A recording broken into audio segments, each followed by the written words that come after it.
Hello, everyone, and welcome to Decoding TV, a podcast about television. I'm David Chen. And I'm Don Marshall. Welcome to this episode of the podcast where we are going to be recapping The Lord of the Rings, The Rings of Power, Season 1, Episode 3, Adar. Adar is the name of the episode. We're going to spoil everything through this episode of the show. And I just want to set the expectations up top that this is a Rings of Power recap show from the show watcher's perspective. And so we're going to be talking about this primarily as a TV show, how well it functions as a TV show, but we're going to get a bunch of really useful information from Don Marshall about the show. But like, if you're looking for a podcast that's like going to be talking about it from the book reader's perspective and is going to be spoiling everything that happens, this is not that show. There are shows out there that do that, and I'd also recommend Don Marshall's other work online. Well, thank you so much. Material. So, but I wanted to let people know kind of like what they're signing up for, because I think there was a little bit of confusion of like, hey, if I've already know all the stuff, like why aren't you talking about it on the podcast? Well, we're approaching Rings of Power primarily from a show watcher's perspective. Okay. Before we get to this week's episode, Don Marshall, there's a couple of corrections, potential corrections we want to make. And one of the things that you can do when you sign up at decodingtv.com is you can comment on the episodes. And we got some really awesome comments for our last recap episode discussing season 1 episodes 1 and 2. Someone named Baron TW writes in about two topics that I want to bring up on today's episode. The first is Elrond's age. So in the podcast, Don Marshall, you said Elrond is close to 3,000 or 4,000 years old at this point. Baron TW writes, quote, Elrond was born at the end of the first age and was only 63 years old at the start of the second age.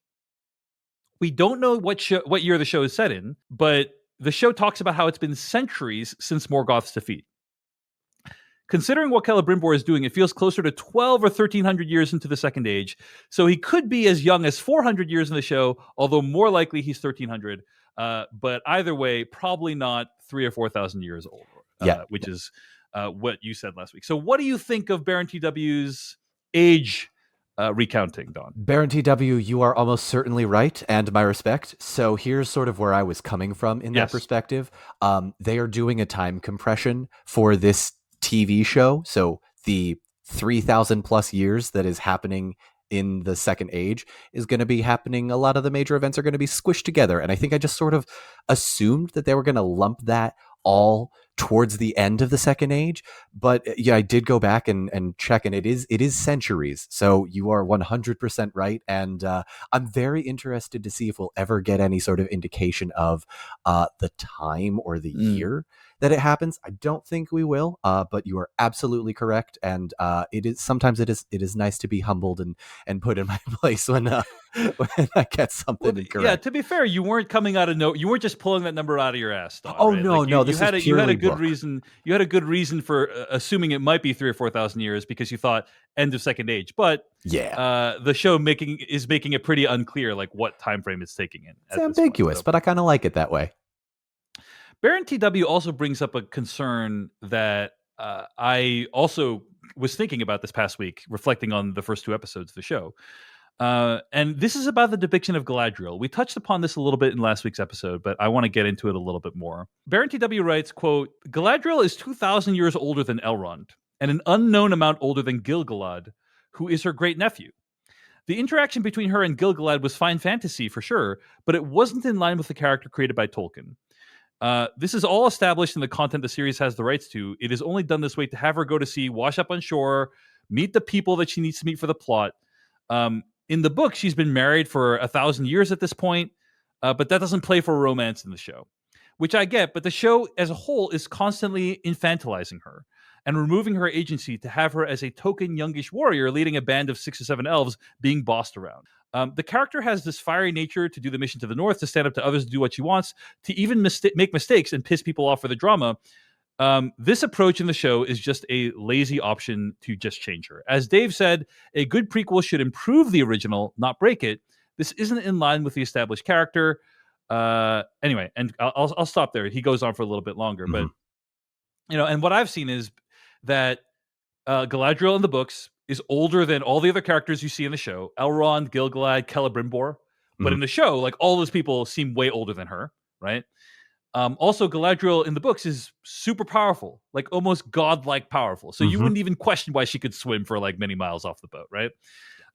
And they clearly changed that for the show. Yeah. And I think that probably the journey they chose for the character in the show is more interesting. Like you're meeting a character who is not as powerful, who's going to come into her home, become more powerful over time. That's more interesting than you're meeting a character and she's already a complete badass and like. So yeah. But what do you think, Don, of these issues? So I know that is a huge point of contention for some people in the Tolkien community, that they are sort of changing Galadriel's storyline. For me personally, Dave, I took your advice in the No Thoughts, Just Vibes for the intro, and I'm going to relate that No Thoughts, Just Vibes for the introduction and relate it to Galadriel. Galadriel in Tolkien's established books and lore and the canon that he wrote doesn't really do much, right? She is very old and she is very powerful, but she's hanging around in forests, giving advice to people, and then her and Celeborn go hang out in Lothlorien after it's all over, and that's where we see them in the Fellowship of the Ring movie.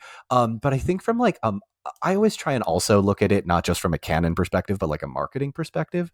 So when you've got this idea of a Lord of the Rings prequel, you know, the hobbits aren't born yet, Aragorn's not born yet, Gandalf may or may not be around. I don't really know what the stranger is a whole nother can of worms that we'll open up later. But for Galadriel, I think it's a little bit more interesting from a narrative perspective for a 50-hour TV show to have this character be sort of like a younger hothead who will gradually transition to this elven queen badass that we see in Fellowship of the Ring.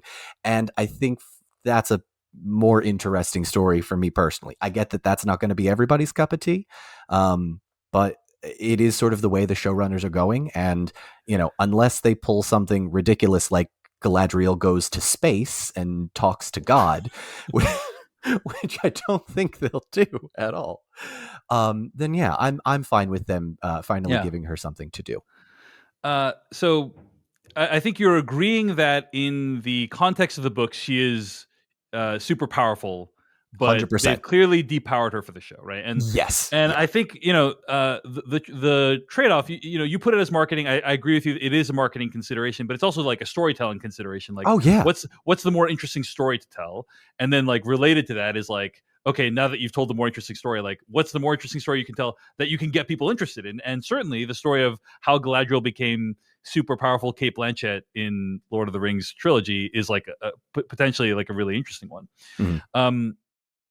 I do want to call out that there is a trade-off, right? That the trade-off is that you have basically depowered this super powerful female character, and that in some ways you're depriving the audience of the opportunity to see Galadriel as she might have been depicted in the books, which is like all these other dudes theoretically should respect her as being older and more powerful than them, but instead it's quite the opposite dynamic in the show, right? Yeah. So that is a trade-off.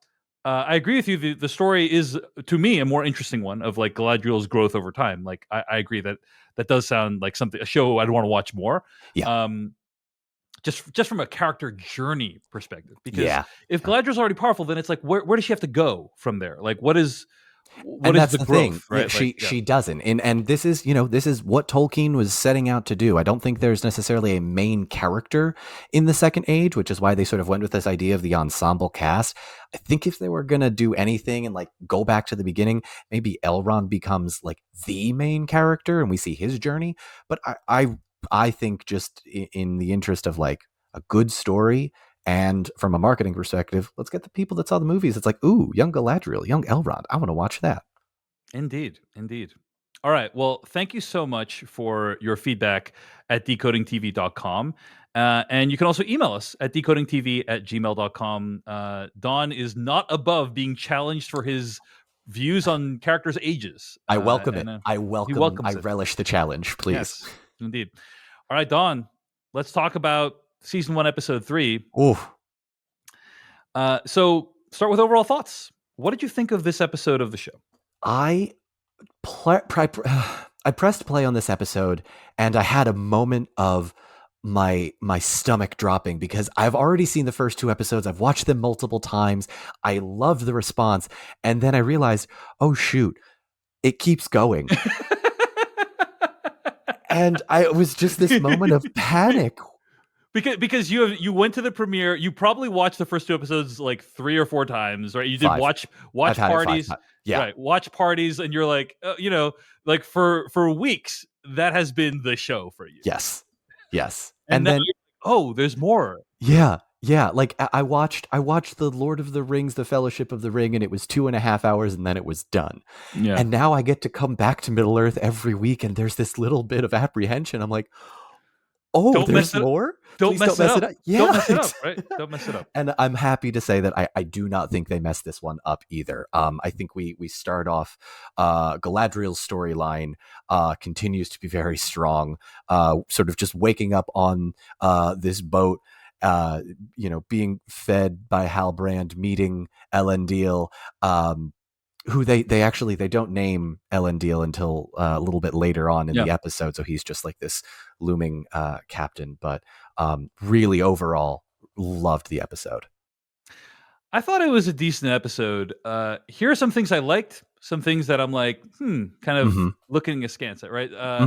I thought the Arondir stuff was awesome. I mean, that plot doesn't move very much in this. Like, not that much happens to advance the plot, but it's just like, on a pure filmmaking perspective, I thought it was really well done. So I love the Arondir stuff, just like executionally. The Harfoot stuff, I'm kind of like, is okay. Like, I'm kind of curious where it's going.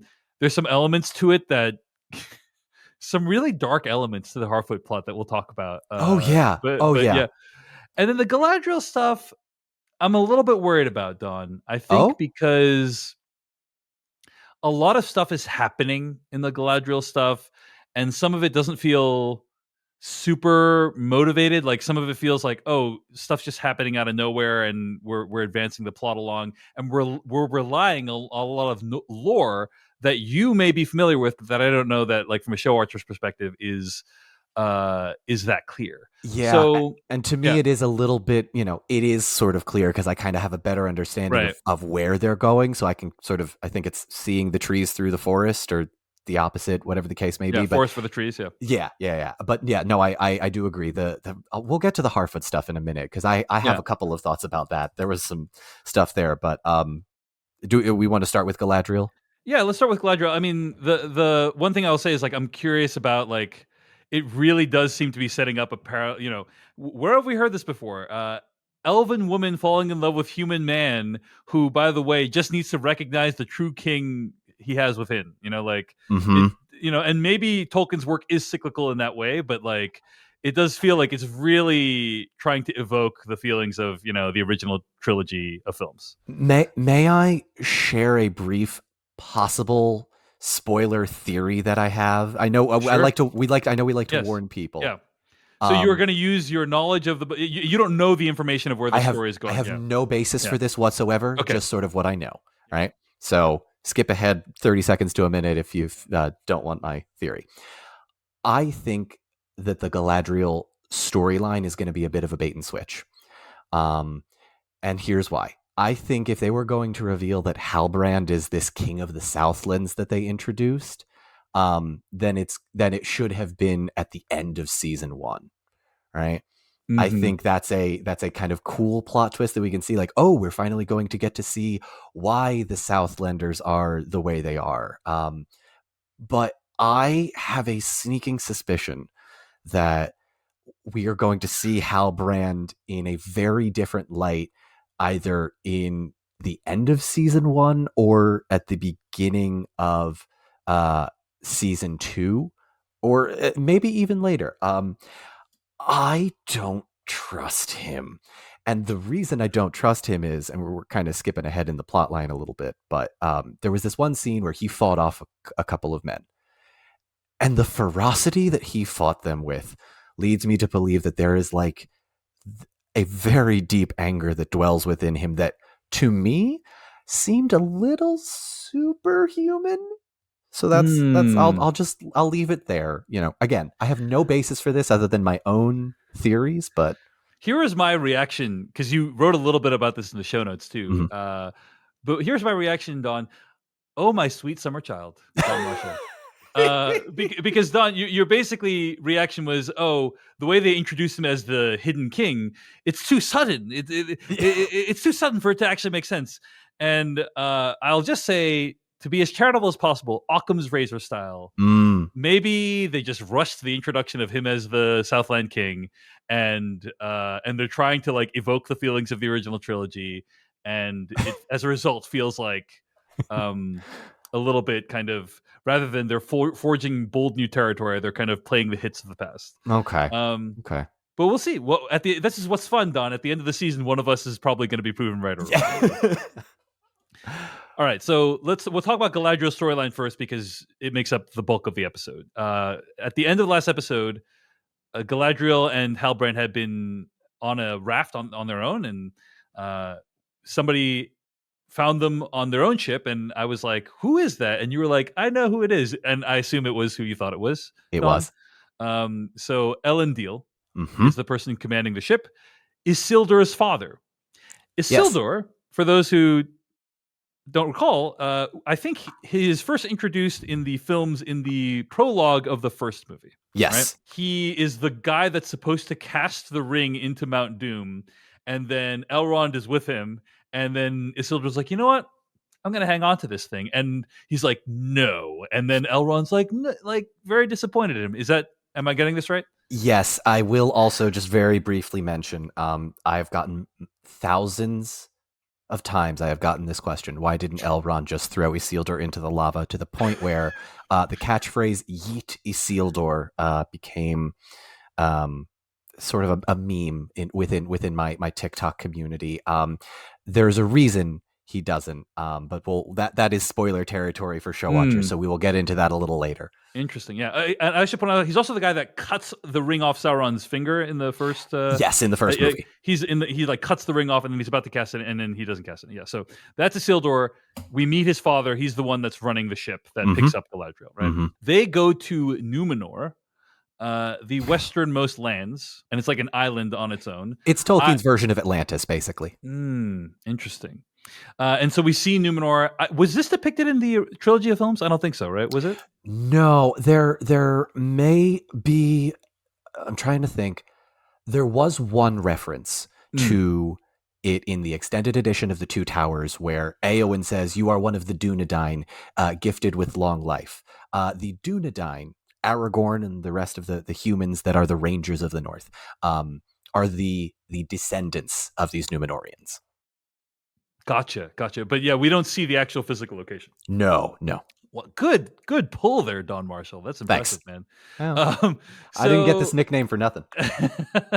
So they go to Numenor. Sorry, I can't roll my R's as good as Morfydd Clark does in the show, but it's Morvith. There you go. Exactly.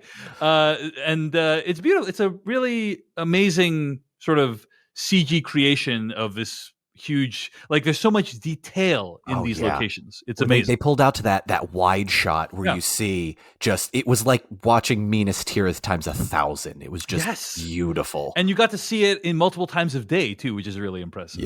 So love just kind of the design, continue to love the design and beauty of this world. Yeah. And I will say just another, if I may just chime in, the set that they built for the port where Galadriel and Halbrand step out onto the ship, that is real. Almost all of that is entirely real. They literally built that set. We heard about it at the San Diego Comic-Con Hall H panel this year, and it was just seeing it on screen for the first time, knowing that it was all practical is just astounding.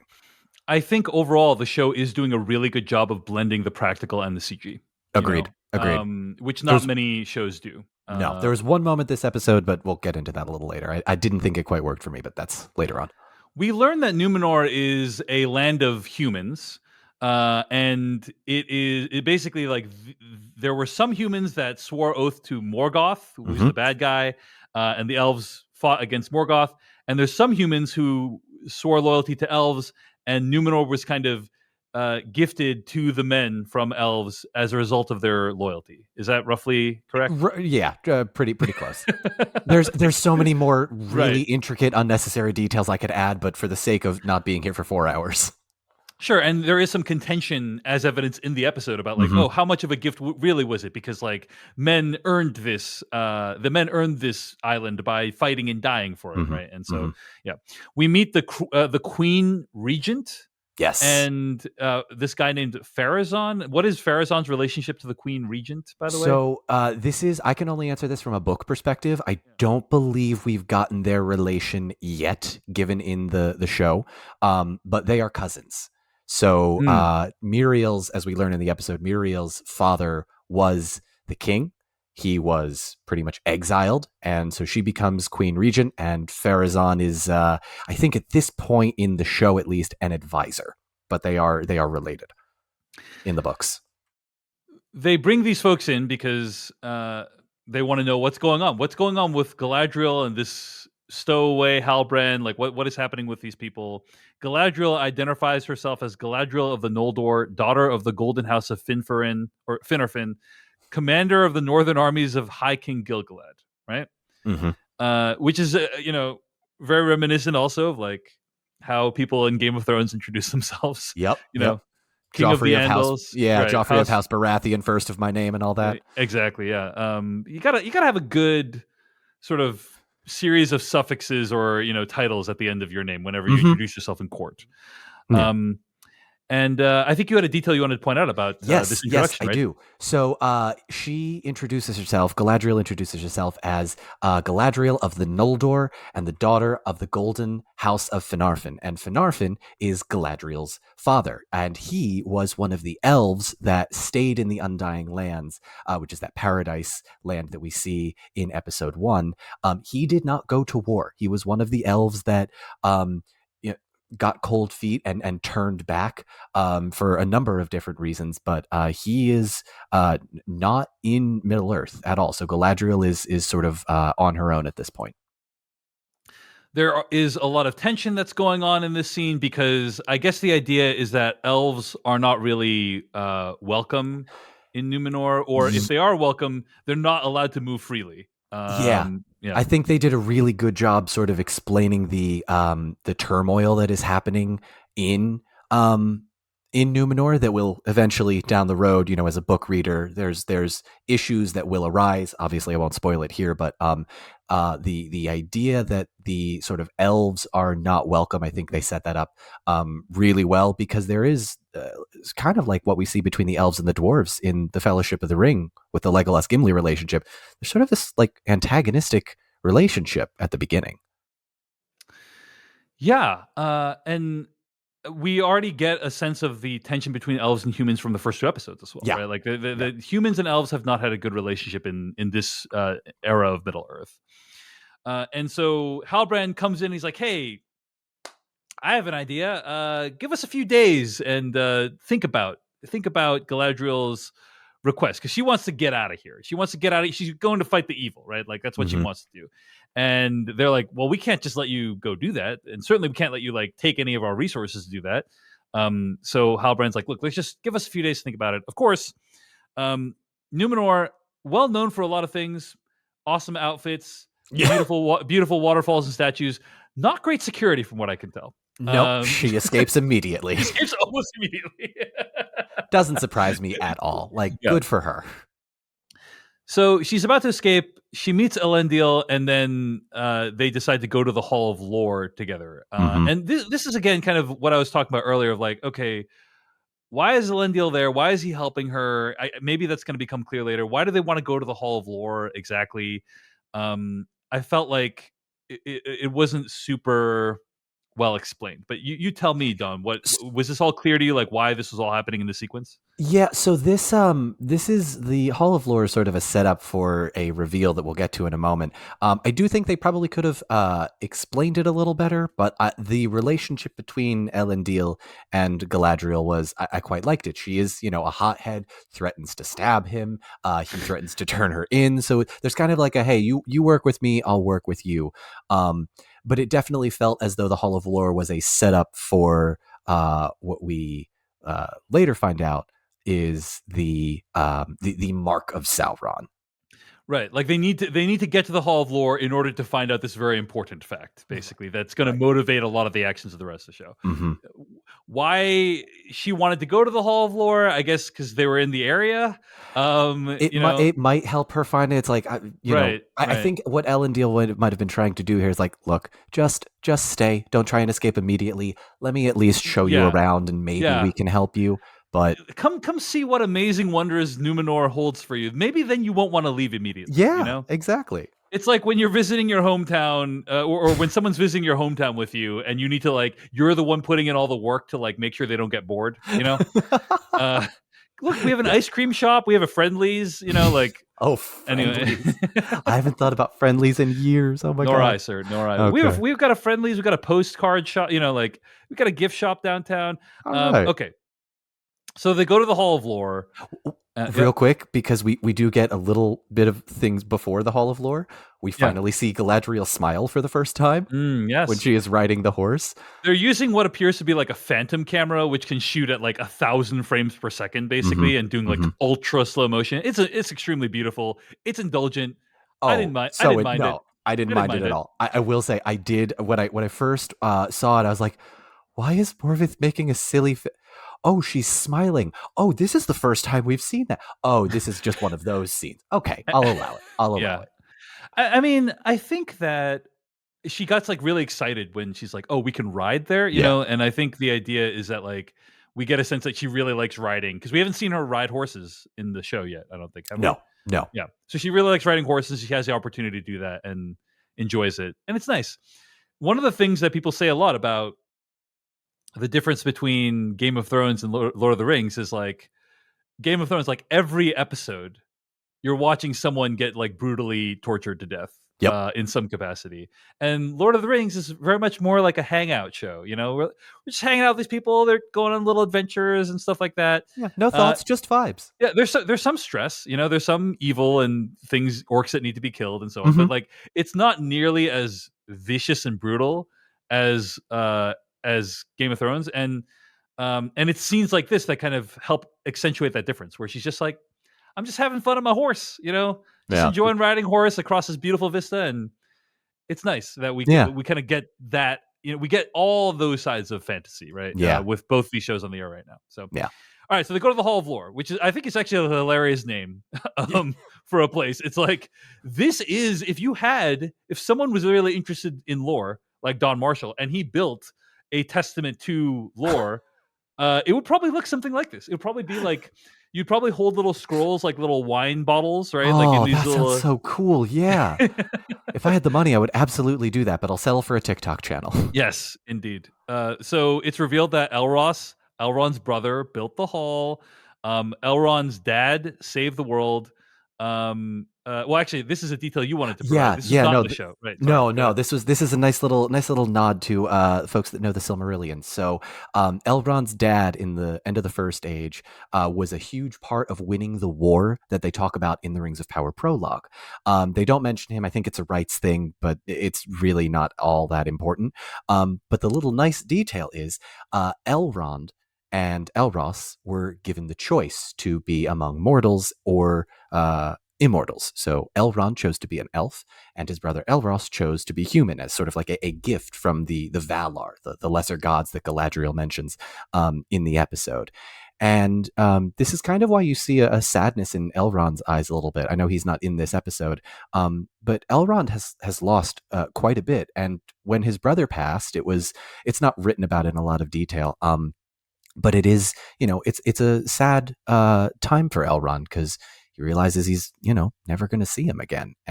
But Elros did some amazing things as the first king of Numenor. So, gotcha. So then the lore master comes in, and there's hey, we found this piece of information. I think it was a spy or something found this piece of information. Someone got captured, and then he was rescued, and he remembers this symbol. Yeah. So this is kind of the complaint I was making earlier. This podcast is okay, so it's a critical piece of information, right? Which is oh, hey, the symbol that Sauron is making, that's no sigil, that's no moon. It's a space station. That's not a sigil, it's a map, and that's a kind of cool reveal of like she sees the map. But it's like, okay, so this spy that I don't think we've ever met happened to have this piece of information at the exact time that they were in the Hall of Lore. Like, what if she decided not to go to the Hall of Lore? Would she have ever found, it's like, okay. Yeah. But she needed to get this information. Right. And the information is Sauron's going to build a new society of evil people, right? Yep. As far as I can tell. Yep. And he's going to start with the Southlands, right? Which is what that sigil is, or the symbol is. Yeah, the sigil is sideways. We've been looking at it from the wrong perspective each time, which is, oddly kind of like the little metaphor of the whole show. It's like, Galadriel, if you just shift your perspective a little bit, in this case, 90 degrees, it's a map. Yeah. Why do you think Sauron would carve that map onto Galadriel's brother's body, though, Don? What do you think about that? David, that is an obscure fact I do not have the answer to. So, I don't know. The dude is a hidden cartographer. He once he starts thinking about maps, he's just carving them everywhere onto people's bodies, onto he's basically leaving clues. Right? Yeah. Almost. I go back to my first part about him being my first statement about him being a serial killer. Like he's like, I left you all the clues, Mr. Policeman. Yeah. He's like taunting them. And look, does it make sense to me right now in episode 3? Not so much. But maybe they'll find a way to sort of get that sorted. I'm gonna wait until. I don't want to say season 1 is over, because this definitely feels like a slow burn show. So like maybe season 2 or 3 that will be explained, but we'll see. Yeah, we'll see. Anyway, all right. Also related to this storyline is Halbrand, who tries to become a blacksmith, and they say you can't smelt metal unless you have this guild badge. So he's like, okay, I'm gonna try to get this guild badge. So he meets some people, and they're kind of, I guess there's some tension with the people of Numenor and their refugee policy, or their prisoner policy, right? They're taking in these people, and they're like, hey, why are you taking all of our resources, but you're not giving anything back to society? And he's like, drinks for everyone, and I'm going to steal your badge as well. Yeah. So then there's this really intense scene that you alluded to earlier where they try to get the badge back, and then he beats the shit out of all of them. Yeah. That was, I don't know if you've seen The Witcher. The first episode of the season 1 of The Witcher has this incredibly brutal scene that really reminded me of this, and kind of makes me think that Halbrand may be way more ferocious than is led on, and we kind of see it in this scene. He destroys these dudes with a ferocity, and that caught me off guard. I wasn't expecting it.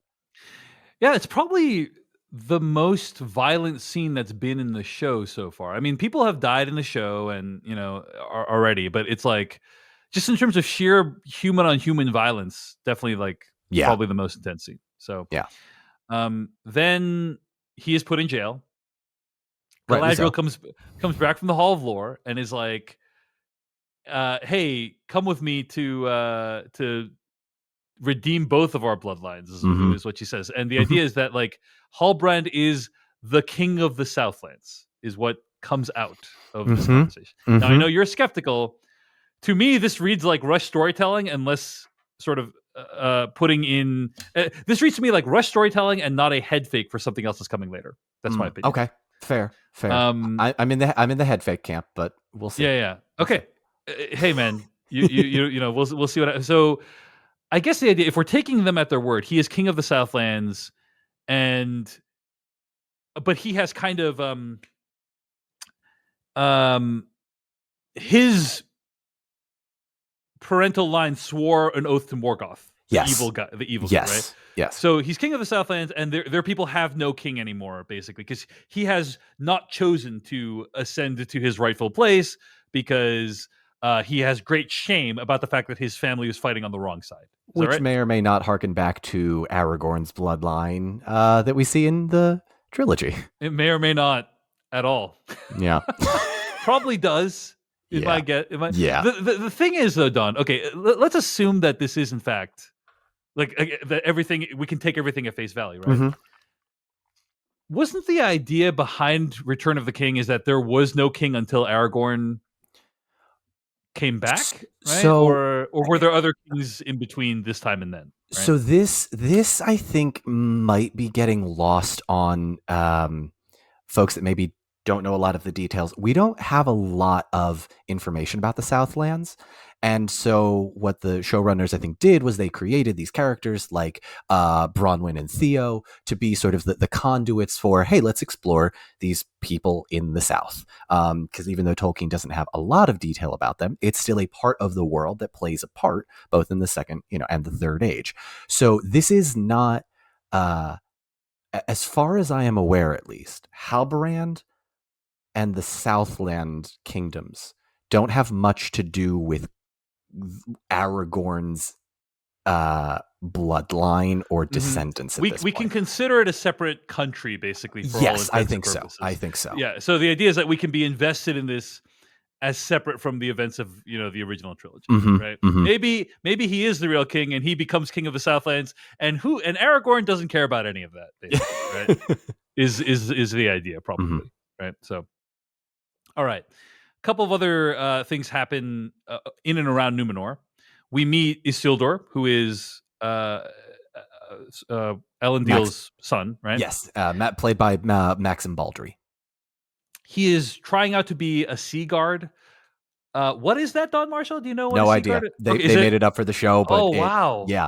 I like it. I think it's a really cool idea. The Numenorians are mariners, right? They live on an island. Their trade, their commerce, it's all based on the sea.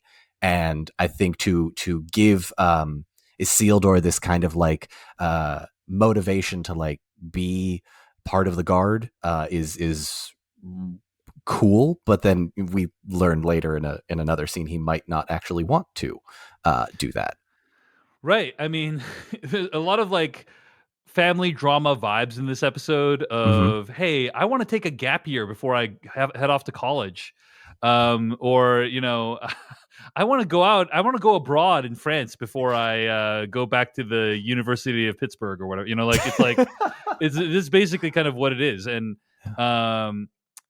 I thought it was fine as family drama. Like here's the thing about the show, Don, is I am curious at what speed the show is going to continue to introduce new characters, because we're 3 episodes in and it is still introducing new characters, and there's only 5 episodes left. And like at some point, you got to start wrapping up these character storylines for the season. So I'm hoping this is all the characters we're going to get for this season. As far as I'm aware, I think this is it. I will maybe say I am of the opinion that maybe people should temper their expectations about a season having a character arc, because we may see a 1 season or potentially 2 season or 3 season character arc for these characters. I mean, I think that's fair, Don, but also I think TV shows should have season-long arcs, I happen to agree with you. Call me old-fashioned, Don Marshall, but I think that if you're putting a season of TV out, that it should have a beginning, middle, and end, and that should be true for not necessarily all, but most of the characters, right? So anyway, so we also meet Isildur's sister, Earian. I right? think that's how you pronounce it. Yeah.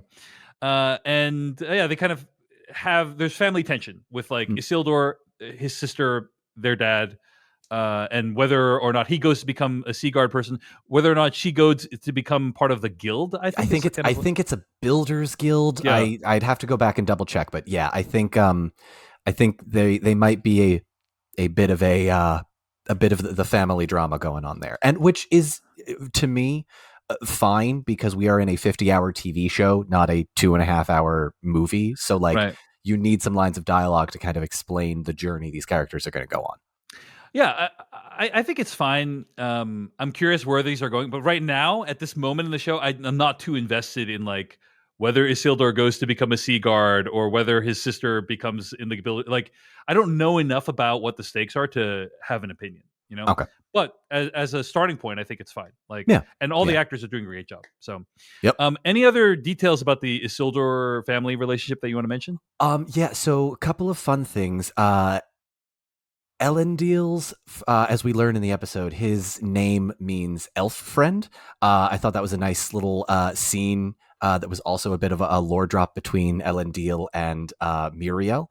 I don't know if this is true or not, but there is not 0% chance that Muriel may have just handed Narsil the sword that Elendil uses, that we see in the trilogy just then. I don't know whether or not that's true, but I think it might have been just like very casually dropped in there. Gotcha. We also see, speaking of swords and daggers, we also see, I think Halbrand steals back Galadriel's dagger and gives it back to her. They're really putting a lot of emphasis on the dagger this season, Don. Mm-hmm. So, but I guess it's important because she got it from her dead brother's body. So. Yes. Okay, so that mostly covers the Isildur and Elendil stuff. Again, it's a fine start. We'll see where it goes. But again, I'm like a little nervous at like how many characters there. Like there's more plot lines even than beyond from the first 2 episodes. We'll see how it goes. There is a teaser sort of at the end with Muriel where she goes into this room and she talks to her father. She's like talking to her father, I think, at the end, right? Yeah. So she goes in, hangs a lantern, and says, "Father, the moment we feared is here." Yeah, the moment we feared. The elf has arrived, as foretold in the prophecy. There's a lot of prophecy. I mean, the Harfoots have it in their little schedule book, and yeah. So that's Numenor, a cool place. Kind of little mildly rocky start to some of these things, but certainly I'm not. I'm very open to seeing where it goes, and I liked how Halbrand, like, there's clearly like sort of darker elements to him that they're introducing that I think will be interesting to explore. So, before we move on to the rest of the plot lines, we'll take a brief moment and talk about where people can find more of your work on the internet, Don Marshall. Yes, I am at Don Marshall 72, number 7, number 2 on most social media platforms. I am on TikTok, which is my main platform, Instagram, Twitter, YouTube, as well as Twitch. You can just search my name. Comes up on pretty much every search engine. I am also on Patreon. Patreon.com/JohnMarshall72 if you feel so inclined. There's a bunch of bonus content that I put there.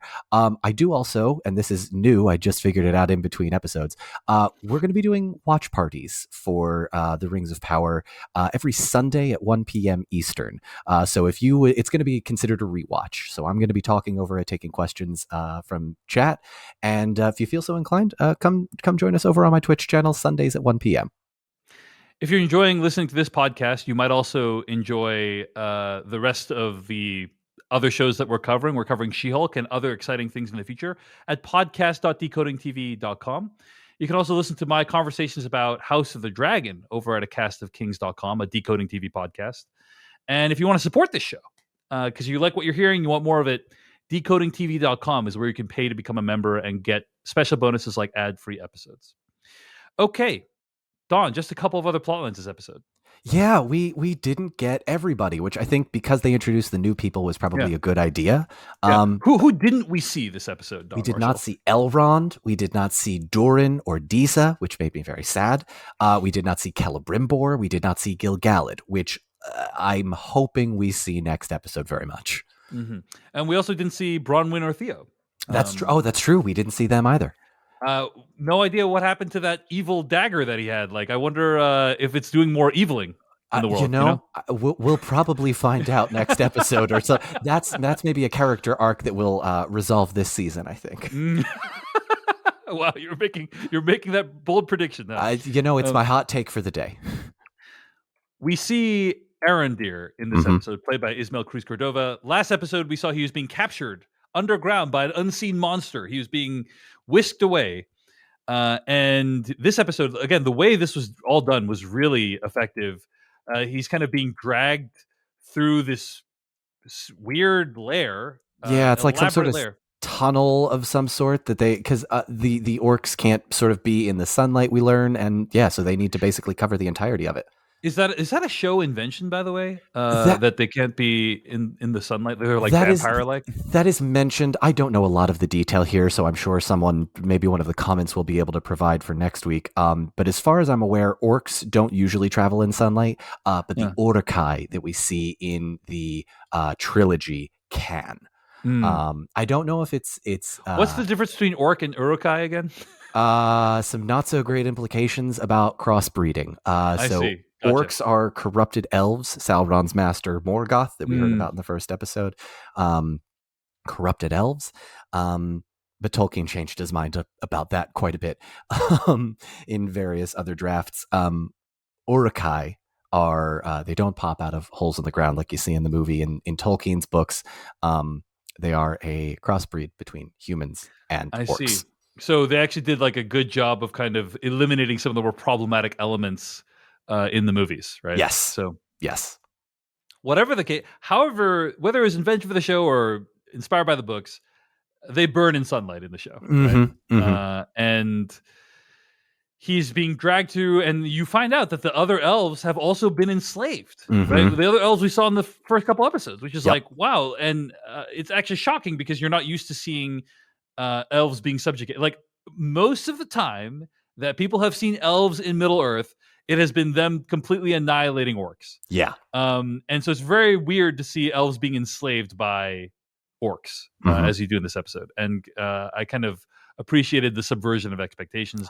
Yeah. And the way this all played out, like the set looks so elaborate, like all these details of Oh, these. so well done. So well done. This felt almost like a bottle episode where it only like obviously it was one story arc, but like I'm kind of glad that they just like kept them in this pit. It felt very like claustrophobic. The orcs prosthetics are amazing. Yeah, I they think look they did great. a great job. Yeah. So the orcs talk about their leader, who is Don Marshall. Adar. So Adar. Adar, which is the Elvish word for father. Now, I will admit my own fault here because many, many months ago, when this was announced that the character Adar would be here, I thought that this might be Tom Bombadil because his name in the books is Iarwain ben Adar, which is Elvish for oldest and fatherless. And so I was very excited, kind of like speculating that maybe we'll see a Tom Bombadil cameo. Could not have been more wrong. Indeed. And there's a lot of questions about whether Adar is Sauron or not. Like they're like it's often Sauron has uses many names, and one of them might be Adar, because it's the orcs speaking in their language. Mm-hmm. And I don't know if you have an opinion on. So Sauron does have a lot of names. He is known as Myron. He is known as Sauron the Deceiver. He's got a couple of others that may potentially be spoilers, so I won't bring them up right now. But Myron was like his sort of like spirit name. I don't know if this is Sauron though. I'll be honest. This feels like maybe a Nazgul origin story, one of the ring wraiths. But we don't get a lot of the backstory for the Nazgul. So they could be the showrunners doing that. It could be something entirely different. It could be like a corrupted human or one of his servants. It could be a corrupted elf. It could be some gross, horrible experiment gone wrong, because Sauron is eventually in The Hobbit known as the Necromancer. So maybe Sauron's brought someone back from the dead, or the possibilities really are endless here. Gotcha. With this character. So I'm very curious to see not what a they do. slam dunk that it is Sauron at the very least. Not a slam dunk by any means. No. Interesting. There's a couple of scenes of conflict and strife within this camp. There's a scene where one of the orcs offers one of the elves water, and then you're like, oh, is something wrong with the water? Nope, he just was using it to slit the guy's throat. Oh, that was the old bait and slit. But yeah, it's upsetting. It's an upsetting scene, and Arondir is like, okay, because the elves, by the way, from what I understand, are conservationists. That's what we learned in this episode. They don't want to destroy these long running trees. And I thought it was fascinating to see like the wide shots of this whole area. Like you see, there's this like massive trench, basically, is what it is, with like camouflage from the sun, or sun camouflage is really kind of it's like impressive. An awning over this huge tunnel that they're digging. That is just architecturally, it's massive, or engineering wise, it's a massive. Oh yeah, it's huge. Yeah. Which also is a nice little callback to something that you mentioned last episode, David, where we see in the title sequence the black sand slithering through the other sand, almost as if it is a tunnel or a trench. And Mm. this kind of made me think of, oh, maybe that's the visual representation. So again, Yeah, maybe it is. Maybe the opening credits are a bit more representative than you think, Don Marshall. You I know, perhaps was too quick to judge, David. You were quite right. my wife agreed with your assessment. By the way, she's Oh, like, okay. I really wish the opening credits helped us understand where we are in the show. Mhm. There was a scene in this episode. I don't know if you recall where like it goes from Numenor to the Southlands, and it Yes, they uses used a the map. map to do that. And I think that's Mhm. actually super helpful. Like, Yeah, definitely keep doing that show because 100%. I'm gonna need assistance to figure out where I am. So anyway, so there's this whole conflict with the orcs, and there's actually one orc that was played by a very specific actor that you Yes, noticed, right? yes. So this actor is named Jed Brophy, and if you don't know who Jed Brophy is, you probably won't even recognize his face either, because he plays a number of characters in the Peter Jackson trilogy as well as The Hobbit. So he is Nori, the dwarf in The Hobbit. He also plays a Nazgul. He plays an orc. He also played the Warg Rider orc that we see in the Two Towers that tells Legolas that Aragorn fell off the cliff. He's a rider of Rohan. The man is a prolific actor, stuntman, coordinator. Just I've been lucky enough to actually meet him. The nicest guy, and we'll just sit down and talk to you for 10 minutes and just shoot the breeze. And it's very cool to see that they brought him back. I thought that was really well done. It is interesting to see the ways in which there's continuity between this show and the films. Mm-hmm. Bringing in actors like Jed Brophy is one of the ways they do that. Also, I don't know if we explicitly mentioned this on the episode last week, but Howard Shore does the theme for this show. Bear Yep. McCreary writes the music, but Howard Shore wrote the actual song that plays over the credits, which I thought was thought was a nice touch. Yeah. It's a beautiful theme. Yeah. Yeah. So Just to have anyway, him there, even just a little bit, is nice.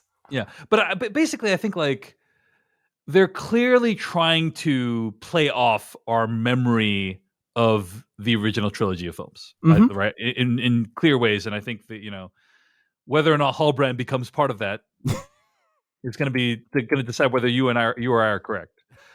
But there's an amazing fight sequence in this episode that I really loved, with like them using the chains and then them like interlocking the chains and like hitting them Yeah. with axes, try to get free, and Arondir and his buddy are trying to get out, and it's like it was an awesome sequence. I was like, this is I love awesome. that. Yeah, And I like thought that was great. and breaking down the structure and kind of Yeah, all when he this stuff. jumps off of the chain and does that like Yeah, huge oh, leap. I love. badass. Yeah. Oh, Badass, so yeah. that was to me, that was the moment where like the 12-year-olds who are watching this show, my equivalent of like watching Legolas surf down the shield in the Two Towers. Yes. I thought we already said that the equivalent of that was Galadriel taking out the sword jump on the Oh, orc that's there. true. Both, Yeah. both. Yeah. Anytime an elf does something cool. This is like when Legolas took down that gigantic elephant style thing. No, I'm just kidding. Anyway, we don't need to keep relating it back to the original trilogy. Anyway, they bring out the warg, which is giving. I wrote in my notes, this is giving hyena from the Lion King vibes. Yeah, You the know? wargs look very different from what we see in the trilogy.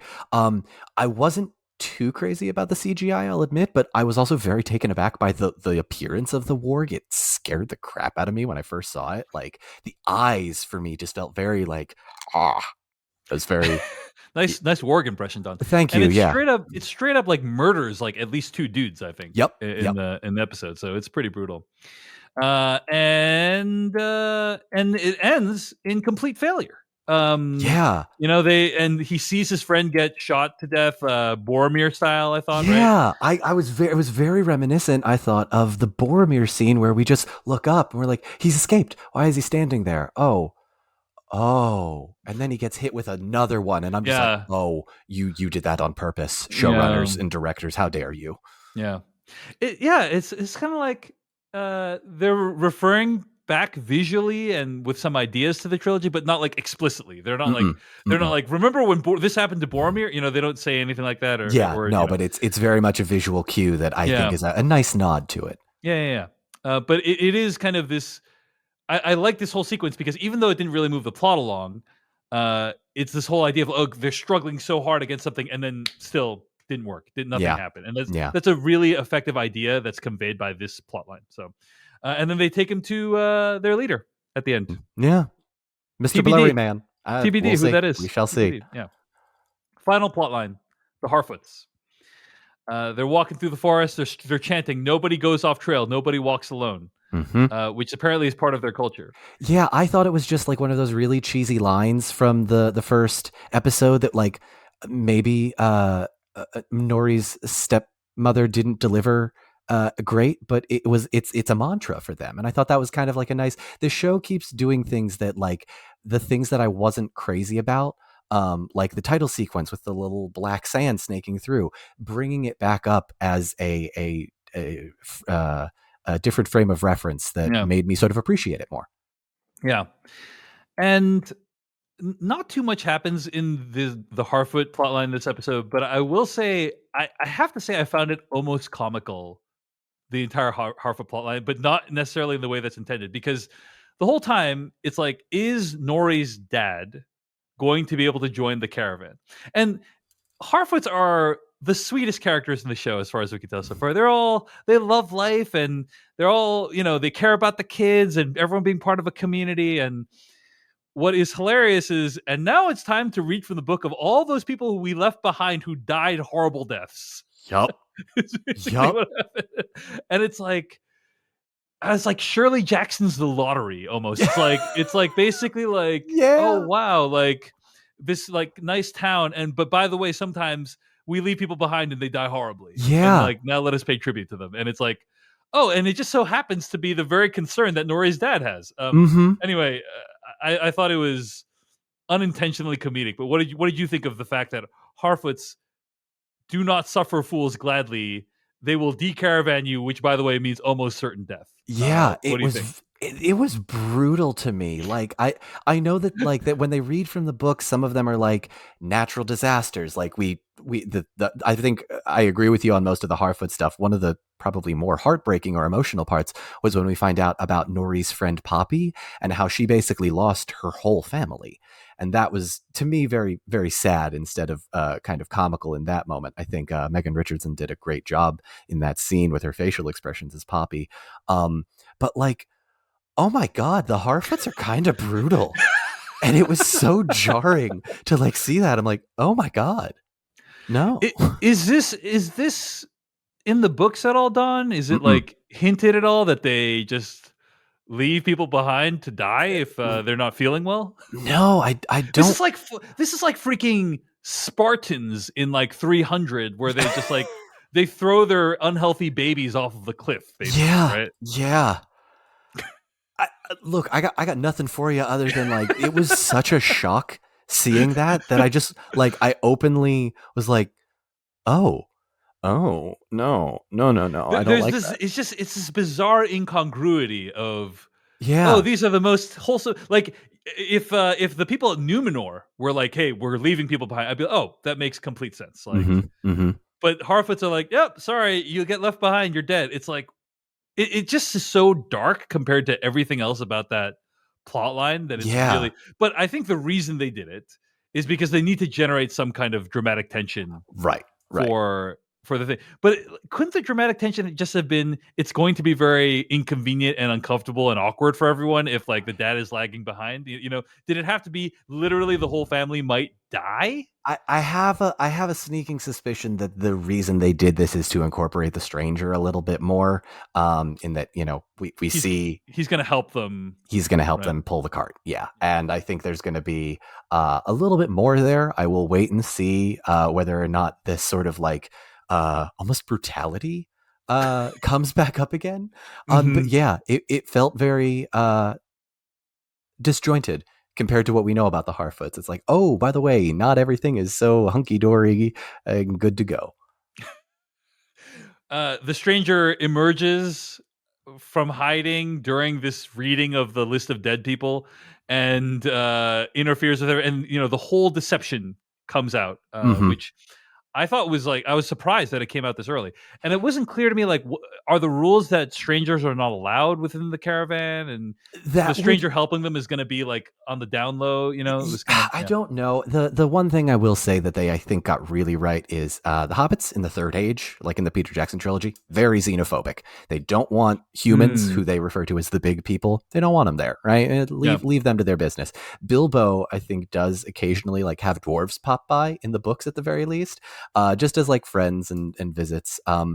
But for the most part, that's like very taboo, very like don't so do they're that. gonna be I guess the stranger helping them out, he's just gonna hang back and be in the weeds a little bit, and hopefully unseen.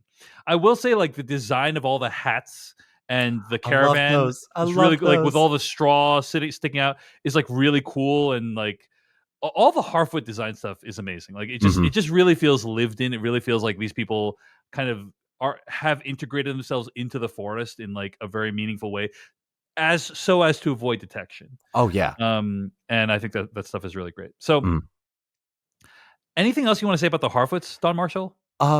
I'm maybe a little bit less curious about the Harfoot plot line now. And I think again, it's just going to harken back to the who is the stranger, which was the same question we asked last time.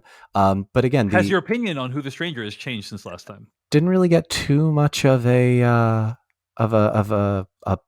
hint at any more details of who he might be. So no, I still am up in the air about him. I will say that something. So in TV shows, the previously on, I don't know what your opinion is on previously on stuff, Don. I kind of didn't want them to have one here, but I get why they did it. The thing about previously on, I'm very ambivalent about previously on, because on the one hand, it's actually legitimately helpful. Like, oh, I didn't remember that scene, or I didn't remember that moment of dialogue. On the other hand, previously ons can often telegraph what is going to happen in this episode. Like, a character from season 1 shows up on the previously on, and we're in season 6. Like, didn't that happen in Game of Thrones when Joseph Malway, Uncle Benjen came in? All the time, yes, all the time that kind of stuff happens, right? Yeah. Yes. Very, very good. Don, you really good with the pulls this week. Well, that's because part of the reason I know that is because Adar is played by Joseph Malway, who plays Uncle Benjen. Oh shit! Yeah. Okay, yeah. We'll see. So, anyway, in this episode, the previously on. So anyway, I'm torn about previously ons. Okay, because I think they're kind of spoilery. And before you even see the episode, one thing that happens in the previously on is you see the fireflies from last episode. Like, it shows how he manipulated the fireflies, and the fireflies died. Yes, like you see in this episode. And Poppy is very upset that they died, right? And she brings it up again this episode, and Nori says, "Oh, it was an accident," right? And I think we're meant to take Nori at her word that it was an accident, and so that therefore the stranger is a force for good, and therefore is probably not the Balrog as he speculated last episode. yeah. I'm less convinced he's the Balrog now, given that he's helping everybody. And look, if it turns out that everybody guessed that it was Gandalf from the beginning, and they don't reveal it until like the end of season 5, sure, let's have that happen. But you know what? I'm down for the ride. I'm down for the journey. I think we'll know by the end of this season whether it's Gandalf or not. Is my I really hope so. They're probably saving it for a season 7 or 8 reveal, is my guess. So. Anyway, that is the episode. So a lot of big open questions, right? Specifically, what's going to happen with the stranger and the Harfoots? Is Arondir going to get out of the situation alive? Is Theo infecting his whole caravan with this evil stuff that's going around on this dagger? Is Galadriel going to break Halbrand out of jail, and they're going to go back to the Southlands to defeat Sauron? Right? That's, I think, the big question in hand. Yeah. So we will see how this play out on the next episode of The Lord of the Rings, The Rings of Power, and this podcast, Decoding TV. Again, find more episodes at podcast.decodingtv.com, and find us on YouTube at youtube.com/decodingtv, and also on TikTok, tiktok.com/@decodingtv. He is Don Marshall. I'm David Chen.